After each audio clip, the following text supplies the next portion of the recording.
Well, it's been good to meet you, Sam, and very interesting to hear about your business. Look, we are having a small dinner for some of our clients and friends after this. Why don't you join us? That's very kind of you.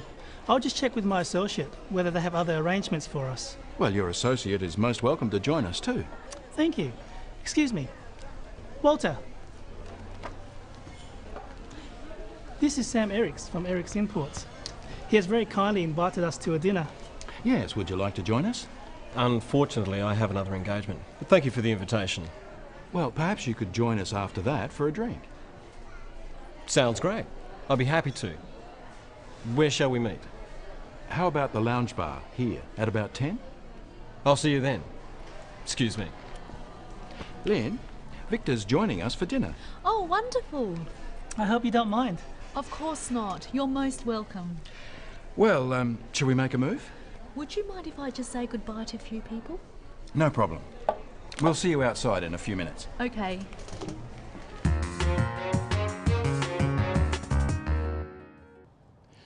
Let's look at invitations. How do you go about inviting someone to something? How does Sam invite Victor to his dinner? Look, we are having a small dinner for some of our clients and friends after this. Why don't you join us? Spoken invitations in this kind of situation are semi-formal. It's more like a suggestion than a formal invitation. There are a few different phrases you can use. Practice them with Sam. Why don't you join us? Perhaps you could join us. It would be great if you could join us. Would you like to join us? Notice that even though "it would be great if you could join us" is not in a question form, it is still being used as a question. Notice also how we use could and would in polite invitations, not can or will. How does Victor reply? That's very kind of you. He says, "That's very kind of you." When replying to an invitation, first thank the other person for the invitation, then give your answer. Here's Victor with some different ways of doing this. Thank you. That's very kind of you. That sounds good.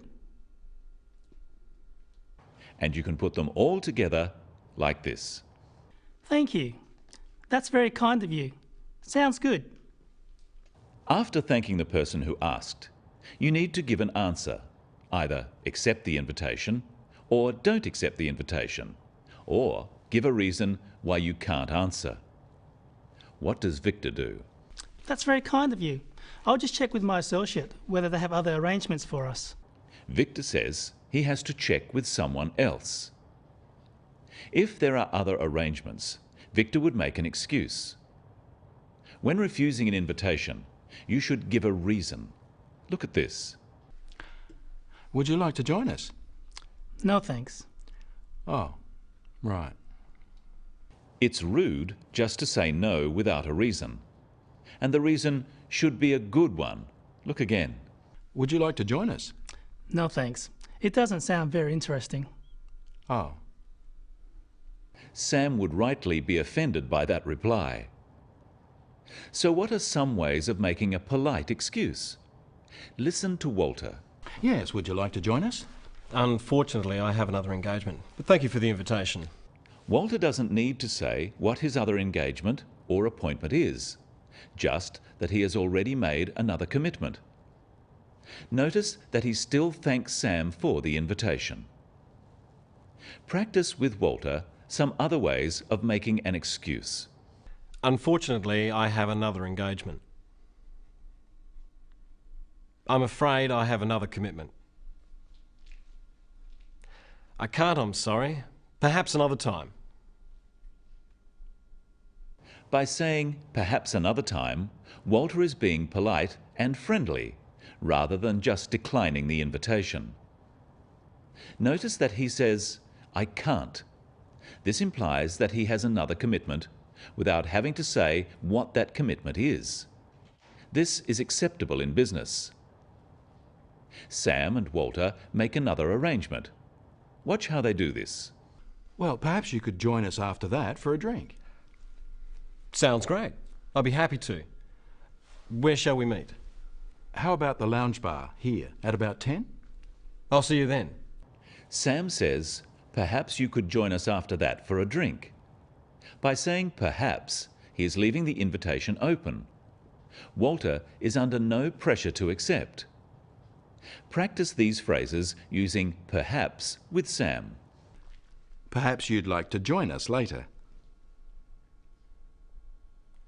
Perhaps you'd be interested in meeting us for breakfast. Perhaps we could meet later in the week. Notice that Sam says you'd. Perhaps you'd like to join us later. You'd is short for you would. Walter accepts and they make the arrangement. Notice the slightly less formal way Walter accepts. Sounds great. I'll be happy to. Where shall we meet? You can use these simple phrases to accept an invitation. Practice them. That sounds great. Sounds good. I'd love to. I'd be happy to. Walter says, where shall we meet? You can use shall or will, but shall we is a common usage in questions simply because it is easier to say than will we. Shall is also used when asking for or making suggestions. Let's look at how Sam makes the arrangement. How about the lounge bar here at about 10? I'll see you then. By asking where shall we meet, Walter is leaving the details of the arrangement up to Sam. Sam gives a place and a time. But because this is an informal meeting, he doesn't make it sound like an appointment. He says, how about the lounge bar? How about invites the other person to say if it is not convenient. And he says, at about 10, as a question.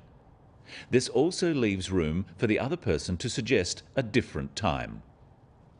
Practice these two phrases with Sam. Listen carefully to Sam's voice and whether he uses a rising or falling tone. How about the lounge bar here?